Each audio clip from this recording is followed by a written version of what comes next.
Well, hello, welcome to another episode of Embrace Live.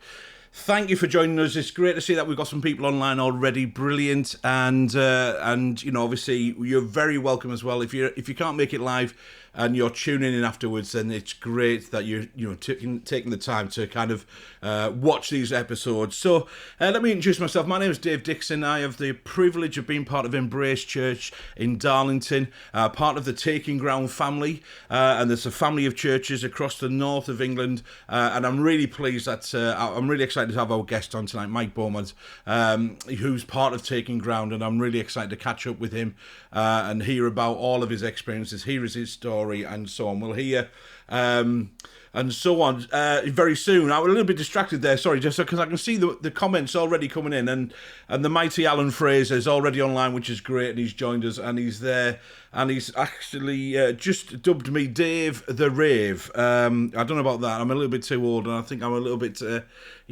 short of hair for a raving kind of thing. I don't know whether that's... I certainly had long hair in my past and so on, but that was, through my heavy metal kind of stage and so on.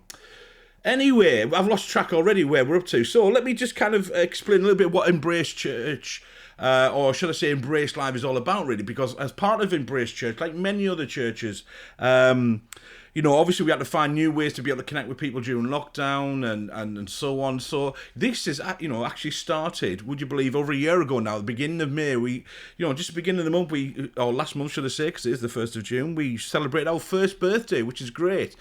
So most weeks, although we've had a little bit of a break recently, and normally, because I work in education, I'm a teacher, I like to take kind of the school holidays and have a bit of a break and rest and recuperation. But we've made just for tonight, we've made a special effort, because unfortunately the other week when Mike was originally due to join us, sadly he was ill, but I'm pleased to say he's it looks much healthier now. I can see it on my other monitor. He's smiling. I can see, I'm just checking. Are you feeling much happier, Mike? We'll come and see you in a moment. All right, we'll check it out. But he's here, which is good stuff. And so I was determined that we get Mike on the show. And so, just make an exception for tonight. And, I'm really excited, like I say, as we hear from Mike. So, as always, with Embrace Live, we like to, if you're tuning in live now, and I can see Mike's joined us as well, which is great. Hi, Mike. We really want to make these sessions interactive. So we're going to hear from Mike tonight and just having a bit of a chat. I was describing earlier on, I like to make it all really informal, and it's not really scripted. We have a bit of a kind of an idea where we want to go.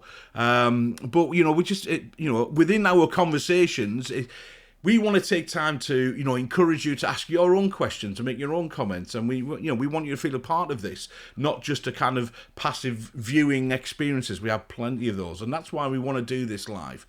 And even if you're not able to catch this live tonight, but you watch it another time, and you still have some questions, well, I'm sure that Mike would be more than happy for you to get in touch with him, maybe about things that he talks about tonight, as we kind of look to see, hear his story, but also how he's involved in living out his faith, in serving in so many different areas, and what that's looked like over many years, and what's it looking like at the moment and in the future. So, really what we want to do is encourage you, if you haven't done so already, is to make sure that you don't miss episodes. So, set your reminders for 8 o'clock on a Wednesday. Like I say, we're here most weeks out of the year. And we also, really would love you to, if I just do this, to head over to our YouTube channel and just search for Embrace Church in Darlington. Do the usual thing there, hit like and subscribe and little notifications bell so you'll be notified when we post something new. It'd be great, because we really want to be able to have this YouTube channel address, Embrace Church Darlington, but you do need a certain amount of subscribers. So like we say, please, if you don't mind, just head over there and do that at some point. That'd be really great. Just head over to YouTube and search for Embrace Church Darlington. Why don't we just take a moment just to kind of quickly head over to Mike, who's ready and waiting, I can see, just to say a quick hello, make sure he's doing all right, and then we'll come back to him soon. So, hiya, Mike, how are you doing? I'm good, Dave. Can I just check that you can see me at your end? Yes, certainly can. Oh, you look great. That's fine. My screen has frozen at Embrace Live starts in 5 minutes, 20 seconds. Wow. And that's all I see at the moment. So I'm just going to have to look at that and pretend that that's your smiling face. Every blessing. No, it's great. But I mean, maybe if we get a chance, it might be worth refreshing your screen. And if it goes, if it actually, because it would be good to have a bit of a face-to-face kind of conversation rather than that static screen. If it goes a little bit wrong, then we can always quickly reconnect you, and I can do that. And we'll make it look seamless. So, when I put the video on in a moment, it would be great. But we can certainly see you, and you look amazing. Are you feeling much better? Are you back?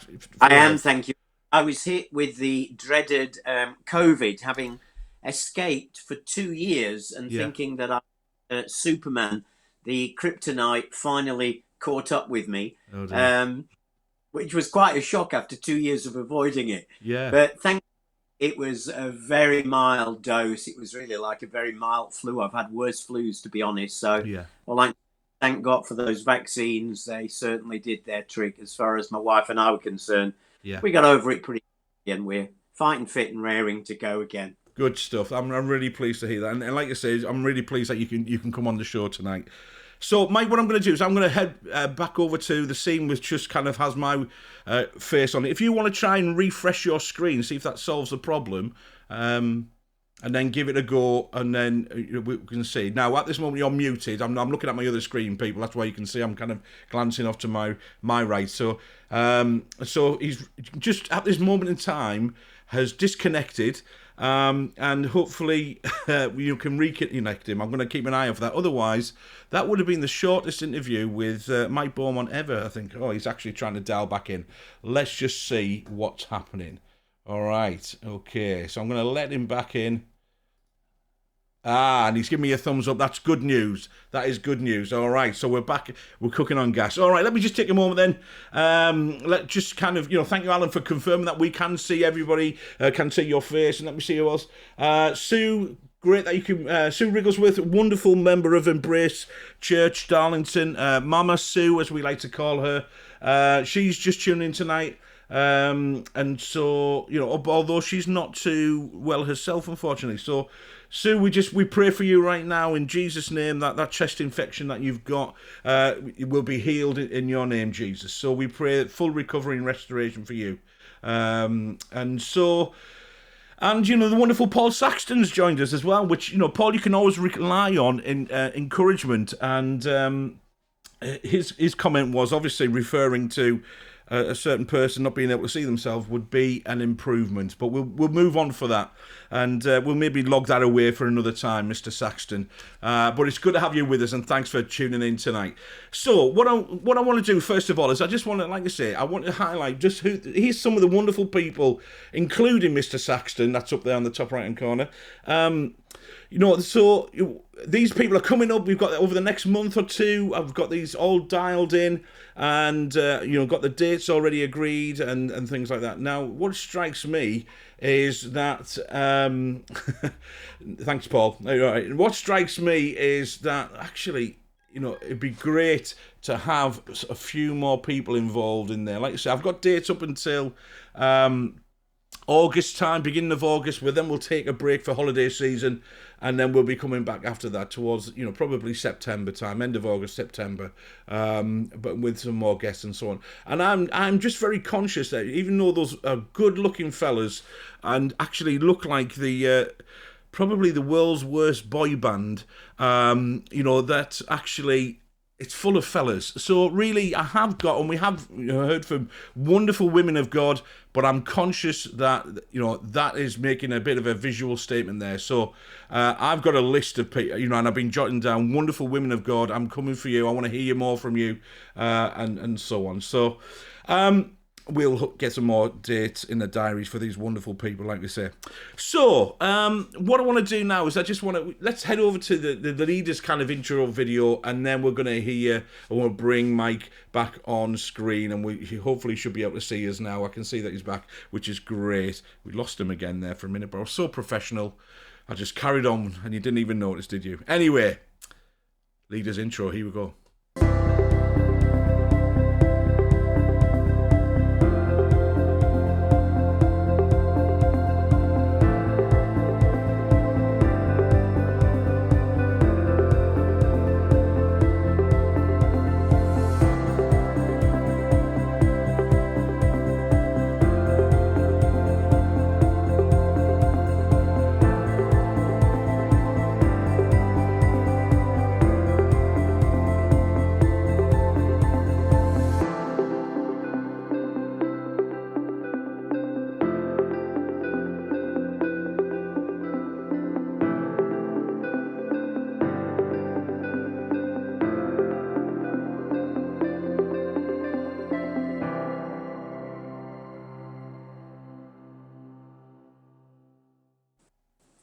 And here we are. Hello, Mike. There we go. Thank you for readjusting yourself on there. Can you? Let me just check. Can you see us? Can you see everything now? And I don't know what's going on. I just keep losing connection with you tonight. Right. So Well, anyway, we'll see what happens, and if we lose connection again, then just like I say, just feel free to dial back in again, and I'll do something, because even the mighty Paul Douglas. Let me just put this on screen. Just can recognise that seamless, kind of, just glossing over the, the wonderful technical hitches and things that are happening. What a pro. However, Mike, I must just say I'm a little bit intimidated here, because it wasn't too long ago that you've done lots of broadcasting in your time. I know that you have. And, obviously it wasn't too long ago that you were facing the cannon with the mighty J. John and so on, in a kind of pro environment and stuff like that. So, I'm hoping it's up to standard tonight. Well, you've got a better accent than him for a start, so that's halfway there already, Dave. Yeah, thank you. I appreciate that. I'm going to take that. That's progress. That's a little bit, encouragement. That's good. I was trying to come up with a witty kind of, rather than facing the cannon. I don't know, but I didn't come up with anything suitable, really, So maybe those of you I can see with Mike Connolly and the likes of Alan and certainly Mr. Saxton on, why don't you come up with some comments and kind of the equivalent then for face in the cannon, and we'll go from there. Mike, are you? It's great that you can join us. Like I say, thank you so much, and I'm really pleased that you and Liz are back to full health, and it's great that you do that. And I've been really excited just because I say this quite often to people. I said this to Johnny Mumby, who was on the show last week, and I've known Johnny for many years. Great fella, but and I met him particularly in the worship kind of setting. That I don't know what that was, the international symbol, I think, for worship. That's me playing my guitar. That's not the only way to worship. We know that. But I was saying to Johnny last week. I've met him loads of times, but I've not spent a lot of time other than doing the stuff. So, I've only kind of chatted with you briefly, because the majority of time that I've met you is when, and we'll plug this, and I will never stop plugging this, because again, it is absolutely amazing opportunity and quality teaching at the School of Applied Theology, which of course you head up. You're principal of the school, aren't you? Sounds very grand, that, doesn't it? It does. Give a man a title, and he's away. I tell you what would be good, Mike. Why don't you kind of put yourself, for those people who haven't met you before, why don't you put yourself into context about who you are and kind of what do you do for a day job and all of that kind of thing, and then we can kind of go from there. If you wouldn't mind, that'd be great. Sure. Well, for a day job, I am in that wonderful category called retired. But if my wife were here tonight, and she's not, she's gone out to another meeting, she would now be rolling on the floor with laughter that I was retired. So I tend to say I am semi-retired, which sort of then gets past her. So I am a semi-retired pastor, and I've been pastor ever since I was full-time pastor, ever since I was 27 years old. Wow. And I went into Christian ministry after being a school teacher before that. Yeah. So what I have been doing, so my day job is being a semi-pastor and working alongside Martin Dunkley and the team at Tees Valley Community Church, but also doing a host of other stuff, writing and broadcasting and things as well, which keeps me out of trouble. And when I'm not doing that, I'm developing my model railway, which is at the far end of the study, but you're not getting... Right. That's interesting. I certainly, I don't know if Paul Hutchinson from Embrace Church. I don't know whether he's online, but he needs to be, because he's a fellow enthusiast. I was not aware of that. That's good. Interesting. Also thank you for those people who are starting to kind of add their comments and things about the equivalent of facing the cannon. Obviously, Mr. Saxon staring down the barrel. I'm not quite sure. That sounds a bit ominous. There we go. Or roll out the barrel. I don't know whether that's, Mr. Connolly's there referring to maybe my portly stature. I don't know. It might be a bit personal there. Whatever. But thanks for bringing those in, guys. Obviously, it would be great. Feel free, if you're watching, to answer, pose your questions for Mike tonight, and I'm sure Mike, you'll be happy to answer those. As long as, they're normally pretty appropriate. They're normally okay, And obviously, I will censor them, at those points. But we don't normally have any issues. Although I am a bit concerned about Mr. Saxton, like I say. We shall see. All right. Is that okay? Have we go through? Yeah? Fab. Sure. I said this to Johnny as well, actually. John, I'm not going to refer to Johnny, although he's a great guy, but, the show last week. But I always love it when people have a background full of books. And I said to Johnny last week, I said, have you read all of those? Are those all of your books? And he said he's read most of them, and some of them were a little bit Harry Potter and things like that. But what about your good self? I mean, that's a good collection you've got behind you there, Mike. Have you read all of those? Yeah, I've either read them all or certainly dipped into all of them at different points. Some of them are reference books, so you don't always read those from start to finish, obviously. But yeah, they're books that have been built up over the 40 odd years of being in Christian ministry. Yeah, so yeah, I've pretty much read most of them. Probably a few more than anyway. And of course, you've made reference to it. So I'm just going to hold up this one example, because I know that you're an author of a number of books. I think it's certainly. Well, let me read what it puts on the. As in preparation for this, as always, I've kind of gone over to the Taking Ground website, and just that little wonderful picture of you and Gordon next to you, actually. But your little kind of pen portrait says, Mike has over 40 years' experience as a pastor, which you've mentioned, mentor, Bible teacher. Excuse me, as I'm reading just off screen, lecturer, author, broadcaster, working with churches in our Salt and Light family, both in the UK and right around the world. He's written or made significant contributions to 15 books. There's just one great example I use this many times to dip into, particularly when I'm kind of preparing for my preachers and things like that, which are currently available in 25 languages. Is it, contributions to 15 books? Are there more on the way? Are you writing as we speak? There's one on the computer right now. I'm just coming to the end of writing one. I'm 3 months ahead of schedule, which the publisher's very pleased about. So that's been keeping me busy for the last 6 months or so. What it is, unfortunately, because my contract doesn't allow me to, but I'll certainly be naming it as soon as it's ready to go. Please do.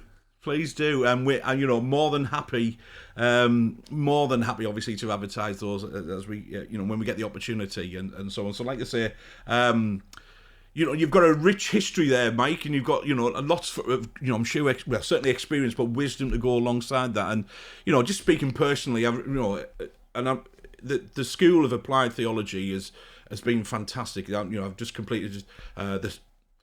This is where it messes with my OCD. Can I just say this messes with my OCD big time because of COVID and lockdown and everything else like that. I completed year 1, then we skipped to year 3. And then I'm going back to the year 2. I'm applying, if accepted, of course, for next year, for year 2, which is just completely because my folders are up here on my shelf just above me, and I've got year 1 and 3, and 2 is just omitted at the minute, and it's driving me. Well, what little hair I've got, but that's okay. Give me grace. I'm praying about that. There we go. But obviously, what we want to do tonight is we want to highlight that because, like I've just referenced there, it's a great opportunity and. It's great, along with Gordon and many others, Matt and so on, and the guest speakers who, deliver the sessions for the School of Applied Theology. It's just fantastic. It is really, really, really good stuff. In fact, actually, I think at this point, why don't I just take this, opportunity just to play the promotional kind of video, if that's all right, about that, and then we'll dip in a little bit into that. Is that okay, Mike? Absolutely. Here we go. A movement of world changers and cultural reformers. That's what we want our churches in Taking Ground to be.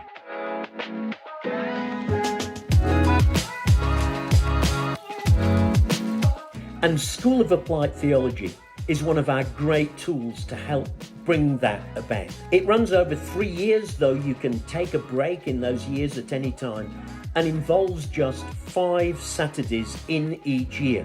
There's also a track which lets you follow that up with 5 tutorials where you study a book or do an assignment to dig deeper into the issue that we've looked at.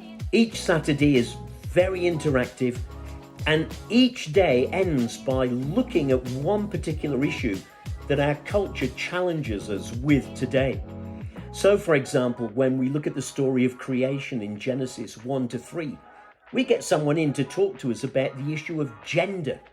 And how do we engage with friends and family and colleagues who have very different ideas about gender to what the Bible teaches?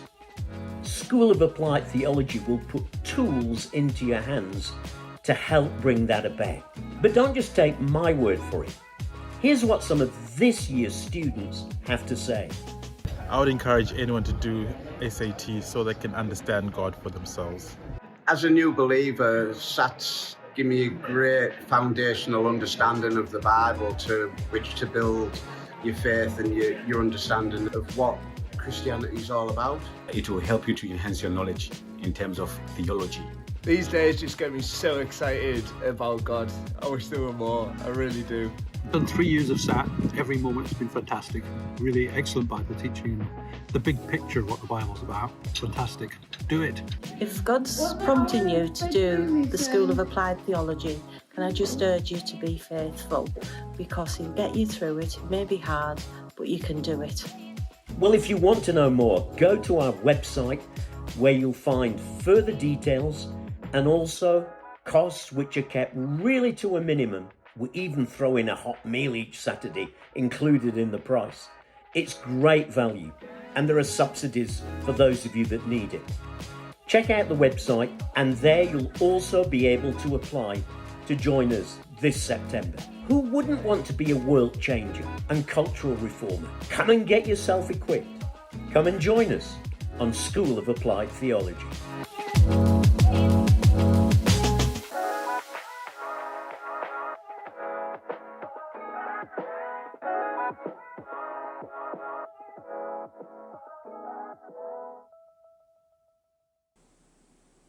There we go. Amazing.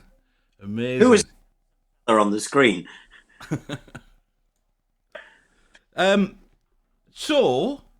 Just I think it would be great, you know, like I say, I can totally agree with all of obviously those statements and things like that. Why don't we just kind of pause with the School of, you know, Applied Theology? Let me just say, Mike, I have to give it the full title if that's all right, because being a primary teacher, when you start talking about SAT and SATs, that means a completely different thing. And, you know, the blood drain. No. You know, I promise I won't get political at the, you know, this kind of thing and air my thoughts about education and so on. This is not the show for that. All right. But why don't we just kind of pause that? Because I want to come back to it. And, you know, again, it'd be great. You know, we might even put on the video again a little bit later on. You never know. But why don't we pause that? Because it'd be great to hear a little bit of your story. We've kind of given you that. We've heard your pen portrait, and, you know, but already I can see some of the questions. We've got some great questions coming in about SATs, about the theology course and so on, school. I'm tripping over that now, aren't I? I can't even say SAT, Anyway, but, you know, it'd be great to hear your story then. So, go on. I always ask the same kind of questions, Mike, to be honest. You know, what was life like before, and then what was life like when you got to that point of making a decision to commit yourself to knowing Jesus, into that active living relationship with Jesus and for yourself as Saviour, and then what's life like since then? We've heard that, you know, obviously you've been involved in a lot of ministry in your late 20s. You said that you got involved in pastoring a church and so on. So it'd be great. Why don't you tell us your story, Mike? And I tell you what, I'll shut up for a while, and it'd be great to hear from you. Well, I grew up in a very poor working class family in South Yorkshire, in a mining village in the old West Riding of Yorkshire. And probably like most kids there, you know, didn't see huge futures for yourself at that time.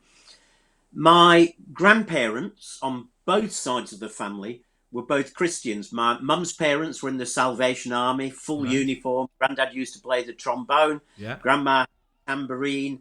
And I remember that from being a youngster. And my dad's parents were Church of England, and my grandfather was a lay preacher.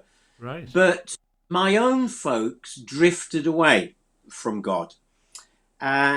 Drifted away really through something I think people might identify with, life being hard. And it was particularly hard for Dad, who was a soldier in World War II, who saw his best mate blown to pieces next to him. He survived, mate didn't. And at that point, it was like he had to put God to one side. I don't think he ever rejected God, but he couldn't cope with him.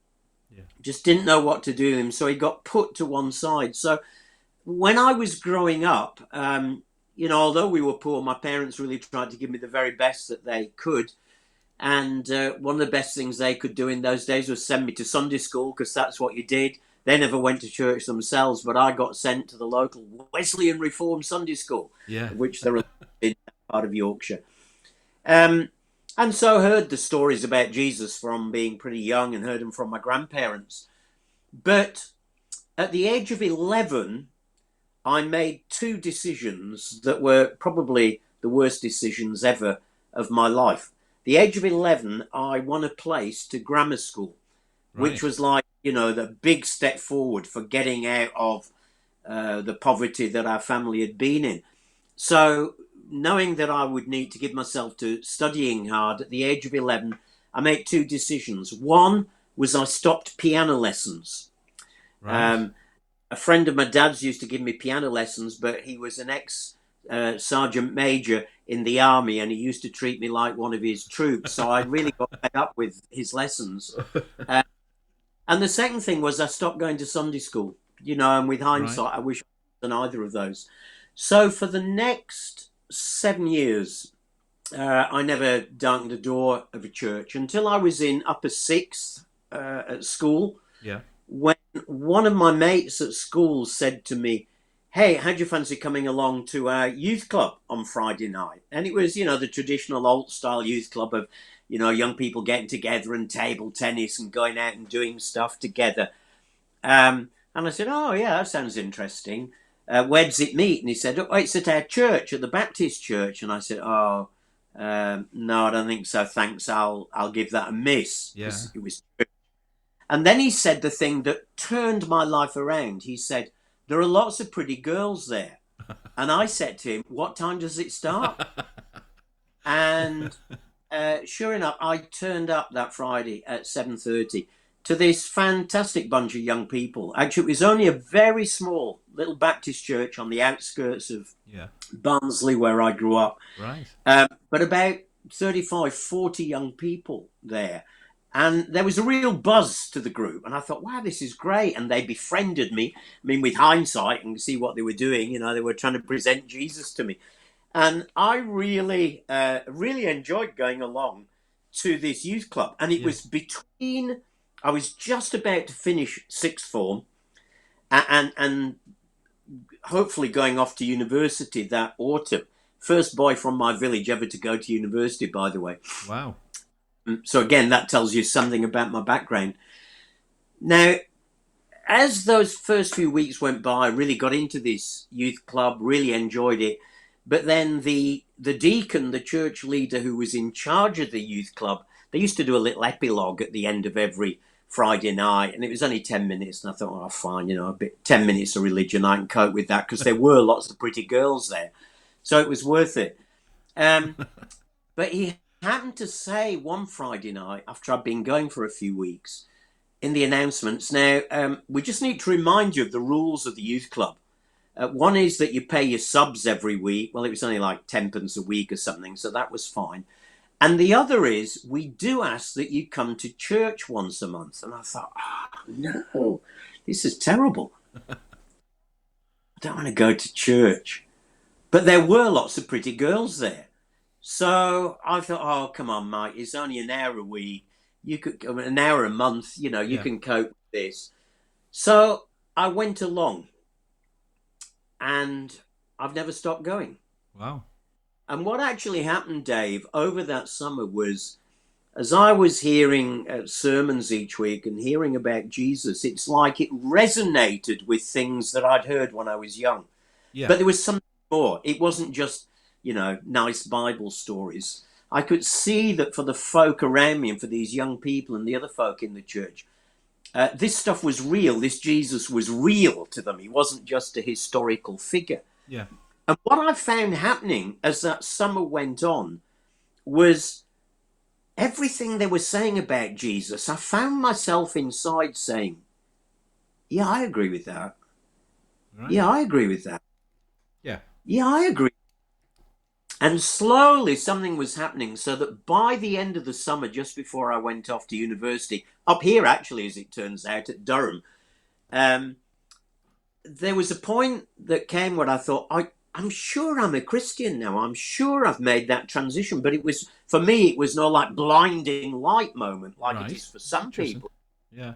It was just a steady, slow, yeah, I think I agree with that. I think I agree with that. And then I remember one night just getting down by the side of my bed on my knees, because I thought that was the thing you were supposed to do, and praying and saying, look, God, I'm pretty sure I know you by now, and I'm pretty sure I've let Jesus in, but just so I've done this properly, I want to say that now, and I remember looking at my watch, can't remember the exact date, but I remember it was 10 to midnight. And I said, now at 10 to midnight on such and such a day, I want to give my life to you. And I waited for the second hand to get to the top of my watch and then said, now.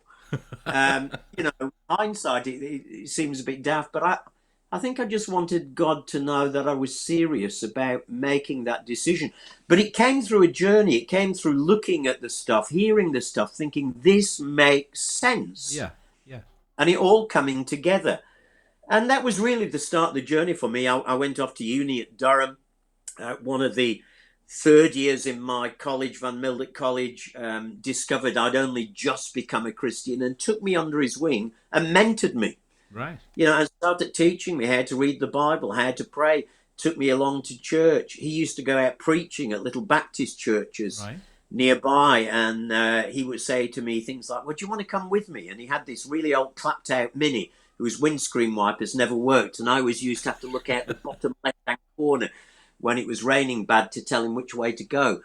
But through that, I started getting exposed to things, and it was during that first year, and I actually know where it was. It was in Eschwinning Baptist Church. I don't even know if it's there anymore, but it was in a tiny little Baptist village where he'd gone out to preach in the morning, and then we went back to a local farmer's for lunch, and the farmer had such a thick northeastern accent, I didn't understand a word he said, but I just used to smile and nod. And then Derek preached again that evening, and I remember sitting at the back of that church watching Derek preach and thinking, I wonder if I'll do that one day. Yeah. And actually, I think that was the start of God dropping a seed in my heart for what eventually became my life's calling. So both in terms of becoming a Christian and becoming a pastor, neither of them were blinding lights. They were journeys of looking at things, weighing them up, and coming to sort of considered conclusions. Amazing. Let me, because I did encourage people to ask questions, and we want to interact and want to take the time to, kind of, there's some really good questions kind of coming in. Let me just jump on a few of these already. Paul Saxton, who earlier on did say he's getting a bit of a reputation, and apologies, Paul, but we're just joshing. We're just joking, aren't we? But he does want to know this. Did all these pretty girls at the youth group feel the same way about you? Well, one of them did. And that kind of answers then, obviously, the next Paul's just said, do you still keep in touch with any of the youth club? One of them. At least. One of them. Yeah. I think we've all spread all over the place since then. Yeah. So still keep in touch with a couple of them. But yeah, one of them very closely. And Alan was always good for a question. He just said that, what did you actually study at uni? Yeah, I studied French and German. Right. And that's just because those were two of my best subjects at school. Now, remember what I said about my background. I came from this incredibly poor working class family background where my parents made huge sacrifices, even to get to grammar school and to buy the uniform and a satchel and things like that. Yeah. So any sort of education beyond leaving school at 15 was huge in my family. And I just found that I was good. I was rubbish at the sciences.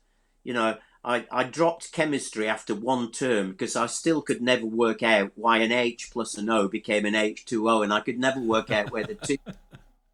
So my plans of wanting to be a doctor one day disappeared down the plug hole with my failed chemistry. But I was really quite good at arts, at languages and history and things like that. French and German were two things that I'd really loved. So remember when I went off to uni, while I was a Christian when I went, I wasn't a Christian when I applied. Right. And this is amazing things, God at work in our life, even before we know him. Because God had so ordered my life that, I applied not just for French and German, which would come in late because I ended up working in French-speaking countries as a pastor as well and as a teacher. But going to Durham and meeting this guy, Derek Tidball, who mentored me and whom God used probably to end up getting me in the ministry. And all that was planned before I even knew God. But God knew. And I love that about God. He knows us long before we know him. Yeah, absolutely. Alan's just asking, you can see it on screen. What was your career plan at that point then when you joined, when you applied to uni? Well, what I wanted to do was to go to uni, get my degree, and the thing I had longed to do. Well, the first thing I ever wanted to be was a train driver, but then I suppose most kids do, don't they? Certainly in those days. But from being very young, I wanted to be a school teacher. That was my big thing. That was day before SATs, so I wanted to be a school teacher, and my career plan was I'd become a teacher. I wanted to work my way up and become a head teacher one day. It's funny, isn't it? Because even there, that drive in me to want to teach is something that ended up coming out eventually, but perhaps in a slightly different way to what I'd planned it to be. Yeah. Again, God at work in our lives long before any of us ever know it. Absolutely, absolutely.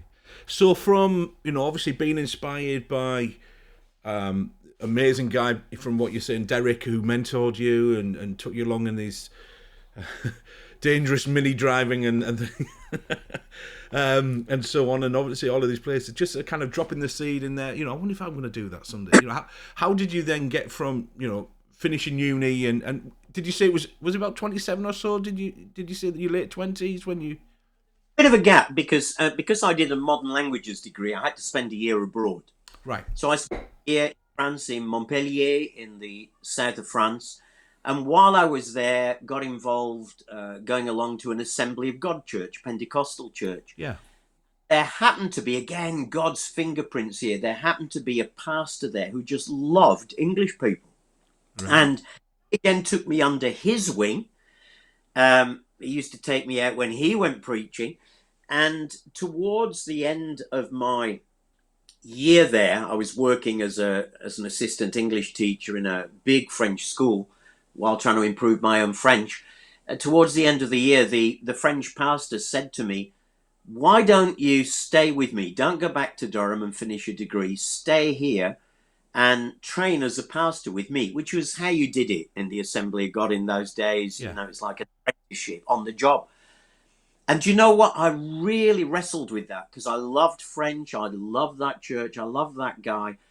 And nearly stayed in France, but eventually thought, you know what? No, I think I need to go back and finish my degree because you never know when a piece of paper might be important. Yeah. A quality.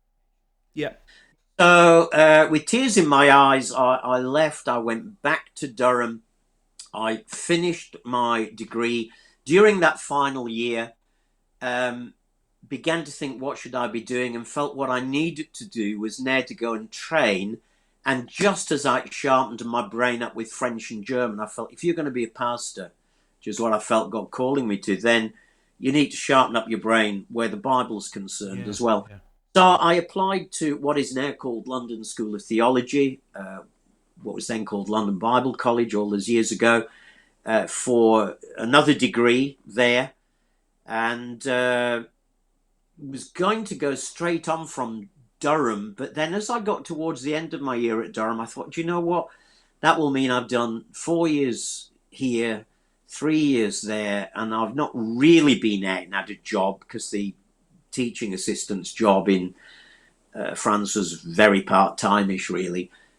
And I thought, I need to go and get a job so I know what it's like as a pastor for people to get up in the morning and go out to work. Yeah. But I thought, well, what would you do? And I thought, well, what did you always want to do in life?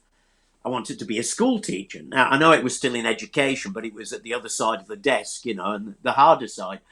And in those days, you could become a school teacher without getting a teacher training qualification first. You could learn on the job, again, decide, you know, mentoring on the job. And so I was praying about it and thought, God, I think it might be good to take a year out. Got hold of the Times educational supplement that week, turned to the section for French, and there in the French section, just one advert that week, wanted teacher of French, 1 year only, Crossley and Porter School, Halifax. I applied, much to my surprise, was interviewed and got offered the job. Then I decided to stay on for a second year, because by doing 2 years, I then got my formal teaching qualification, which again, later in my life. So I ended up doing 2 years as a teacher, you know, knowing what it means to get up day in, day out, get up, get to work, is difficult kids, go home, mark homework and everything else. And I felt that was really important, that I learned something of the routine of life and mixing with people who weren't. If I was going to try and help equip other people to do the same. So I did that, and then I went to London School of Theology and did my theology degree for 3 years. Wow. I mean, you know, obviously, just as people are listening and commenting, you can see that, you know, how God's kind of, you know, like you say, you describe it as God's fingerprints, and God obviously always has a plan for us even before we know him. And you know, again, using all of your skills and the gifts that he's given you and your love for teaching, obviously moving that into later, you know, obviously your experiences there. I'm just checking some of these kind of questions that we've got in here, because they're actually coming in thick and fast. I think people are taking the opportunity, Mike, just to get you know, not their own back, but, you know, obviously doing the School of Theology, you ask us a lot of questions, right, this is our opportunity. Come on. So yeah, let me put. I mean, Alan Fraser's just going mad, as you know. Alan's great asking questions, isn't he? But, you know, what about a bit of advice? You know, if somebody feels like they're being called to be a pastor, you know, being sure of their calling. I suppose you could broaden that out, not just to being a pastor, but, you know. Yeah.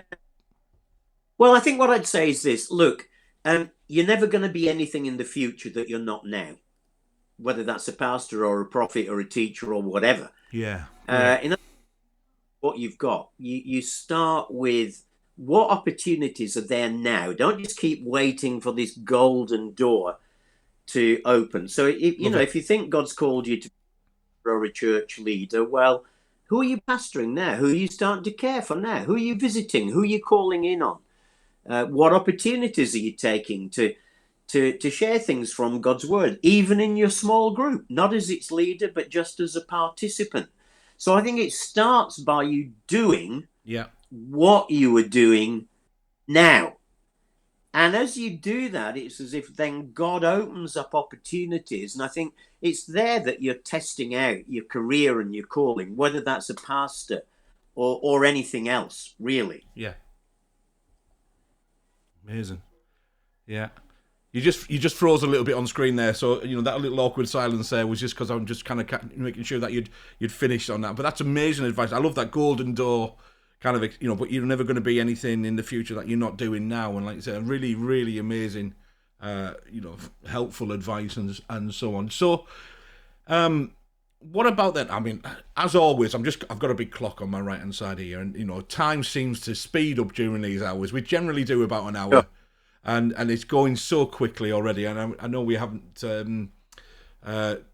covered everything because, again, but that wealth of experience that you have. What about when you got into that role as a pastor of a church? Now you've experienced what it's like to get up day in, day out and do the work thing. You know, I'm not saying that pastors don't work. Don't misinterpret what I'm saying here, but, you know, now you've experienced that. How did it get into your first kind of leadership role, your pastoring role within a church?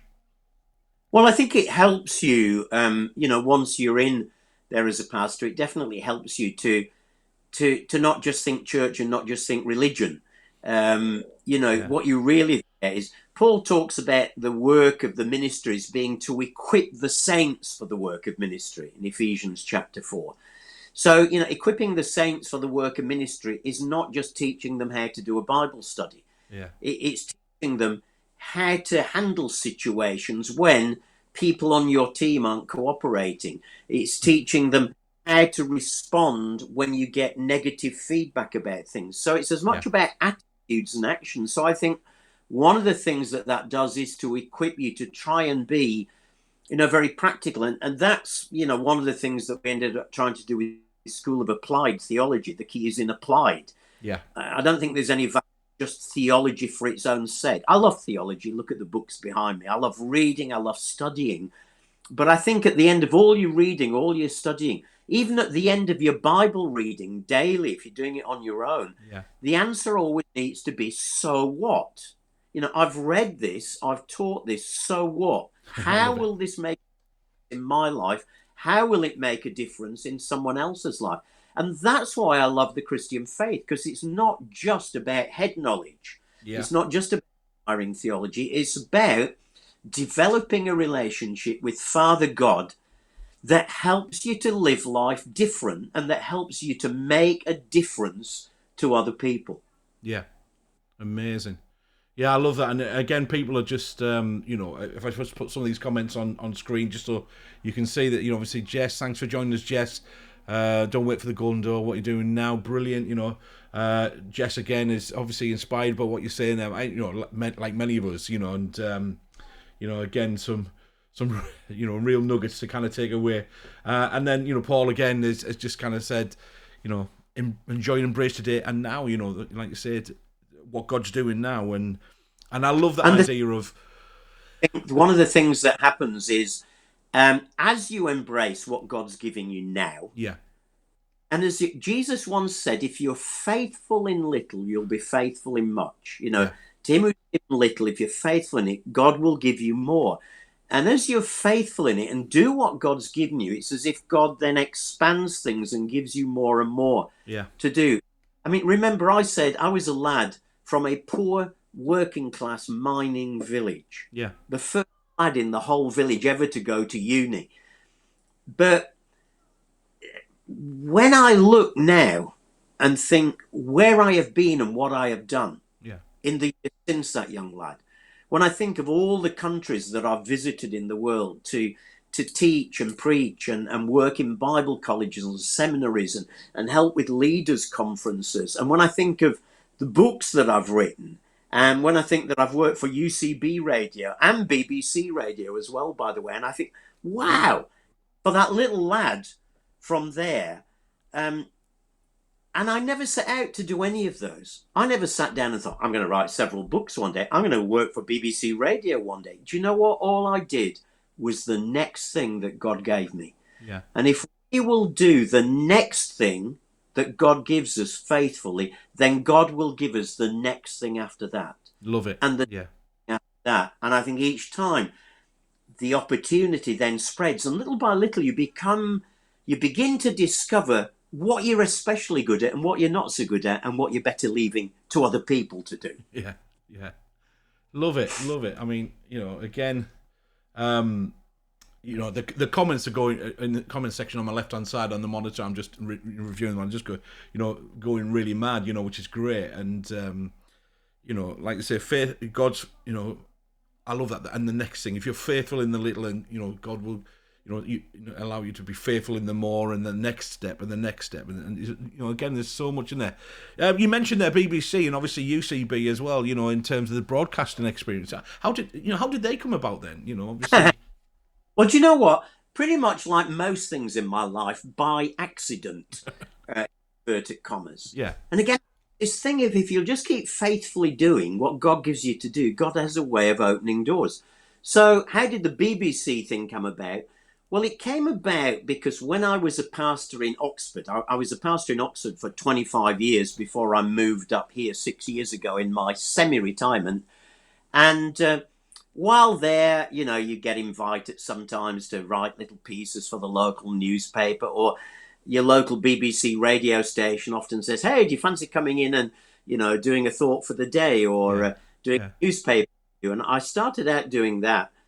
And eventually, a number of things happened. One was through the Sunday morning presenter on our local radio station, I got to know him, and he said, "Hey, how would you feel about doing a Christmas carol concert sort of live from your church," which was a big warehouse type building in Oxford with a huge capacity, but also will like go to outside broadcast. How do you fancy presenting that with me? And I said, "Yeah, sounds good fun." Then got to the actual day and felt terrified. And at the end of that, the head of radio for BBC Oxford was there in the audience, and he came up to me and he just said, "Hey, you were really good tonight. You present really well on radio. How do you fancy having a program of your own?" Wow. And I looked and laughed. He said, "No, I'm serious." And I said, "Okay." And he held his hand out to shake my hand, and we shook hands on it.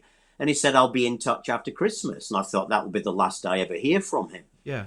But true to his word, come January, he called me in, we had a meeting, and a long story short, I ended up doing 3 series of 6 programs each called Journeys, which really took one theme and explored from a Christian perspective, interspersed it with modern Christian music. And so I had to learn how to run a BBC desk, because pretty much everything on BBC Radio is self-operating. So I had 24 faders, 4 computer screens, headphones. Out of that, I ended up doing some of the BBC Sunday morning live broadcasts, 6 a.m. to 9 p.m. on a Sunday. I remember the very first time I did that live on my own, I was the only person in the station at that time in the morning. And I saw the second hand sweeping up to 6 o'clock, you know, when you're going to open the pages and get that beep, beep, beep of the BBC and then read the news. And I sat there thinking, dear God, why did I say yes? But knowing it was too late. And so, yeah, out of that grew a number of things that I did for BBC Radio. And then how did I come to do UCB Radio? Another accident. Because I take tours to Israel, and I happened to get invited to a freebie by the tour operator that I go with. And I happened to share a room on that tour with a guy called David Taverner, who happened to be the former producer of BBC Songs of Praise, and who happens now to be the head of radio at UCB Radio. Wow.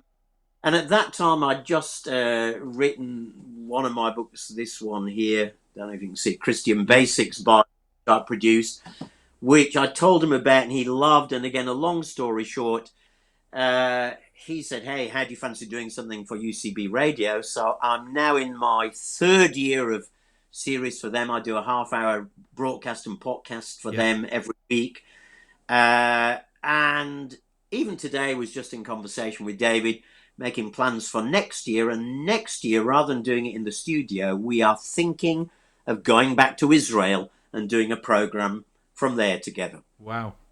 Amazing. So there you are. It's all accident, really. I just keep putting one in front of the other, and God opens doors. But again, I just feel like, you know, God wants us to underline that tonight. Just do faithfully what he gives you. Yeah. Just do faithfully what he gives you. And when the next opportunity comes, go on, have courage, give it a go, step out. It might be terrifying, like those moments before the BBC Pips.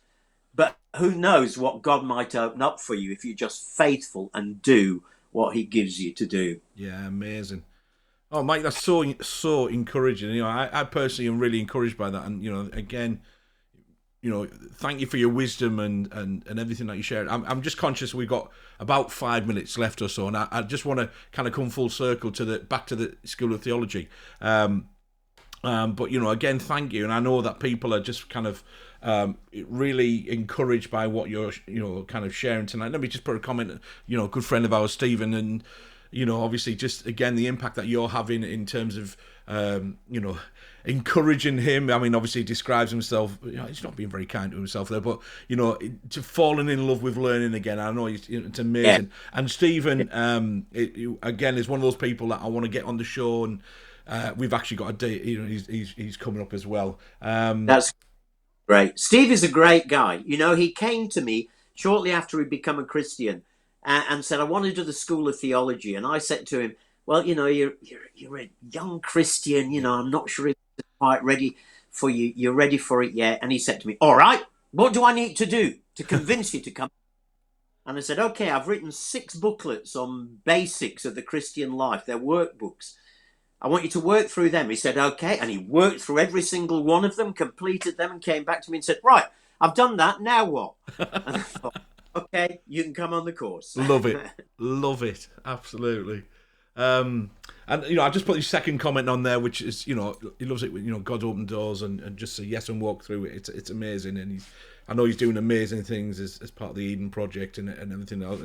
You know, I love to kind of, like I said, I'm looking forward to him coming on the show. And I loved, you know, when we bump into each other at, you know, like events like Connect Stockton, for example, at the Moses Project and so on. So, you know, I'm really looking forward to kind of hearing his story and what God's doing through him and living his life that way, which is amazing stuff. Let's come full circle then to, I'm just going to go back to one of the comments on here. Just, if you give me a moment, just to see, because I don't want to miss all of them, but it was really about the School of Theology again. And Paul, you know, obviously he was doing a lot about this. Paul Saxton, that is. Good old Mr. Saxton. You know, he's heavily involved in kind of qualification. Just a kind of quick question there about, you know, would you look to move SATs, of course, into professional kind of qualification for those who maybe want to take it on to do a degree, for example? I know he's doing lots of work around that at the moment. Well, yeah, we are looking. I've been talking with Martin Dunkley, who leads Tees Valley Community Church and Taking Ground. We have been having some conversations about how we develop School of Theology for the future. We do have some ideas, which we're starting to work through. Certainly for next year, it will continue as it does now, which is 5 Saturdays each year, plus the option of 5 tutorials. A 3-year program that people can do 1 year at a time in any order. Do 1, 2, 3 or 1, 3, 2. But we are looking to develop it down the road. Yeah. But I think for that as well, you know, I'm probably going to have to find a successor to pass that on to. It's going to need a lot more energy and zeal than probably I've got as the years are ticking by a little bit. So yeah, we're looking into that and certainly hoping to develop School of Applied Theology for years to come. But yeah, if any folk, you know, are watching this and want some part-time theological training, check out our website, appliedtheology.school. You can find all the info about it there, the sort of things we cover on our course, the cost. We really do keep it as cheap as possible. It starts from £100 and even half that price if you're unemployed or you're a student. So yeah, check out that website and find out a little bit more about how you could get equipped to not just know the Bible. For me, that's not the end in itself. To know the Bible so that it can both change your life and you're equipped to go out and engage with the world and a society that's increasingly lost and doesn't know, you know, where its answers are. Yeah. But to have answers that are reasoned and reasonable and are not just banging people over the head with the Bible, but we're trying to equip people to be able to answer the questions that people are asking and to lead them from where they are to where they need to be, which is knowing God as their Father through a relationship with Jesus, which changes everything. Yeah. Yeah. Mike, you know, like time's beaten us really. Like I say, I try to be quite disciplined in keeping it to an hour, but I think it's always good. I mean, we could fill, you know, another hour at least, you know, and beyond. And I think it's always good to, you know, leave them wanting more. And like, you know, it's always a good thing, isn't it? You know, I really want to encourage everybody to kind of, you know, Mike's reference, you know, certainly the podcasts, etc., that he does, and the number of books that he's authored and contributed to, and I really want to encourage people to check those out, and we look forward to the new one when that's available. That the title that you can't allow us to know at this point, but we look forward to that one coming out, and you know, get that, you know, purchased and read. If I could just give one plug, it would be for UCB, where I did podcasts each week.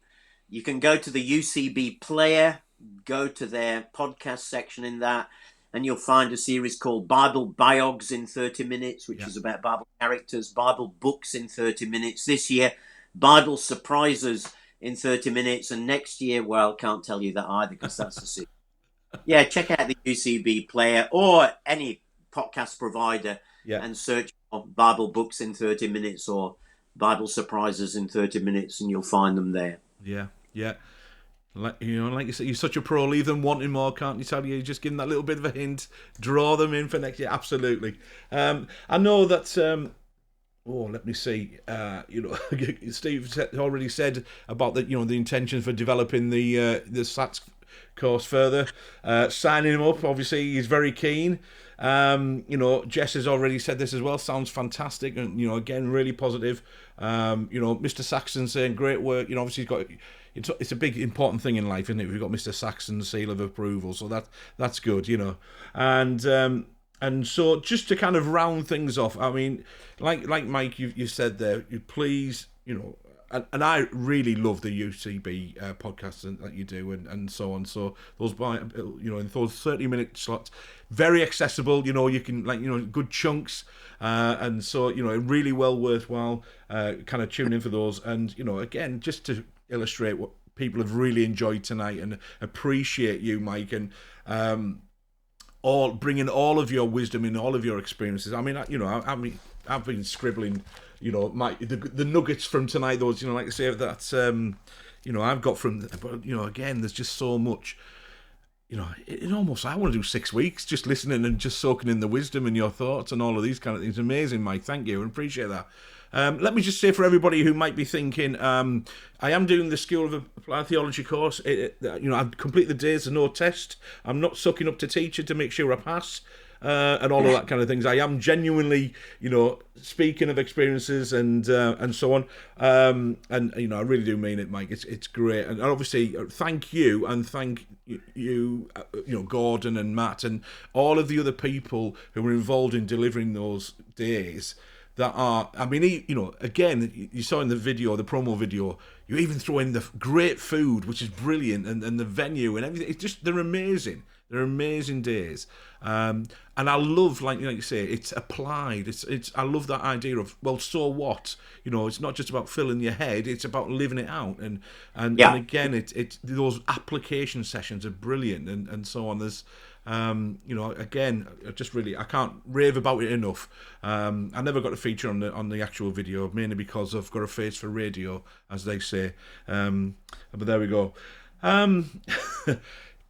Alan Fraser, can I put this one on screen, Mike? If that's all right. Alan Fraser's been a bit naughty with this one, but he's unashamedly just asking you to come and join Embrace Church. I'd second that as well, so, you'd be more than welcome, Liz, you'd be amazing, and certainly, come and share your wisdom with us, and, even if you can just visit, but we'd love to have you. There we go. And just to finish off, otherwise this is going to take forever, Mike Connolly has very kindly, this is the name that we have got, ourselves are now termed as the Darlington Mafia, it seems, at Schools of Applied Theology, where we all seem to sit on the back row. Not that we're very, we just like to position ourselves there. We try and behave. Mainly the poor influence, the bad influence is Mr. Fraser, like I say, which is just taking that, role of senior pastor onto the disruptive kind of level. There we go. Mike, it's been great. Thank you very, very much. I really appreciate you giving up your time tonight, like I say. And have you enjoyed it? Has it been okay? It's been good. Good. Enjoyed it. Phew. I'm glad about that. I'm laughing there because, Mr. Fraser there, he says, we'll train you up, Mike. Obviously, if you do come to Embrace Church, you've got lots to learn, I'm sure. Certainly in the Embrace way of doing things. Steely sheep, but, So let me just wrap things up. But if you want to just kind of stay on the line in the background, and I'll just chat with you afterwards for a little bit, if that's okay, Mike. But again, just let me say thank you. And, at some point... if you're not already connected with Mr. Paul Hutchinson about your train, kind of obsession, then you need to, because I think he's just, he's one of those kind of spotters as well, and he has a bit of a model kind of thing going on as well. All right. I'll see you. I'll talk to you in a little bit. Let me just wrap things up then. All right. So let me just put this on here as well. Actually, one more time. There's those contact details. But of course, if you want to get in touch with Mike, I'm sure he's more than happy if you kind of, if you kind of, search for him on Facebook and so on. Clearly, what we want you to do at this point is think very seriously about, getting on the School of Applied Theology. Head over to the site. It's all the information's there. Really, really clear, really amazing, astounding value for the, the quality of the, the day and the teaching that you get. So let me kind of come back to here, and so really what I want to do is encourage you to, like I say, to do that and get involved. Check out Taking Ground, like I say, the website and so on. We're really thankful that Mike's been able to give up, that time, and I know he's a very busy guy and so on. So, again, we just want to kind of say thank you to him, and everybody else, set your timers, your reminders for next Wednesday. We will have our next guest. Like I say, let me just kind of put those pictures up again, just so you can see that these are some of the wonderful people coming up, that we're going to hear from. And the plans are continuing to do this, post summer, and I'm working on those kind of, asking people, inviting people, to kind of join us as well. All right. Feel free, if you've got somebody that you think would be a really good guest on the show, feel free to contact us. Drop us a message, direct message us via the Embrace Church page, and it'd be great to, or if my own profile on Facebook, on my socials, if you want to do that, that's not a problem as well. All right. Thank you very much for joining us. You've been amazing. Thanks for everybody who's contributed tonight. It's made it really interactive, and actually the time has just gone amazingly quick. But bless you. Have a great week. And take care. Bye-bye.